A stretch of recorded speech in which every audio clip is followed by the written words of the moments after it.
आज हम फख्र से कहते हैं कि हमारी आर्मी मजबूत है। और आज मुझे दुख इस बात का होता है कि बाहर के दुश्मन को तो हम मुंह दे लेते हैं, मगर हमारे जो अपने लोग घर के दुश्मन हैं उनको मुंह कौन दे। मैं अपने सिंध की बात करता हूं, जिस हल्के में मैं रहता हूं वहां जीए सिंध है। मेरे वालिद ने जीएम सैद को हराया था, एक कौम परस्त रहनुमा को हराया था। वो सिंधु देश बनाना चाहते हैं, और दूसरा वो सिंधु देश बनाने की बातें करते हैं। अरे क्या मिलेगा आपको सिंधु देश से? इन लोगों को सपोर्ट की जाती है, मुशर्रफ के टाइम पे भी सपोर्ट मिली।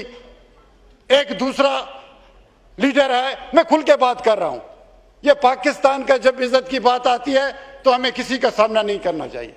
मैं दूसरे की बात करता हूं, जो आज एक लीडर है जो लंदन में बैठा हुआ है, वो कहता है कि कराची को अलग किया जाए। उसके घर से जिनापुर के नक्शे निकले हैं। और आज कुछ दोस्त ऐसे हैं, वो कहते हैं कि कैपिटल हो कराची को। उनकी सोच बदली नहीं है, सोच नहीं बदली। पाकिस्तान को डीस्टेबलाइज कौन करता है? अपने मुल्क में ये दुश्मन करते हैं जिनके घर से जिनापुर के नक्शे निकले।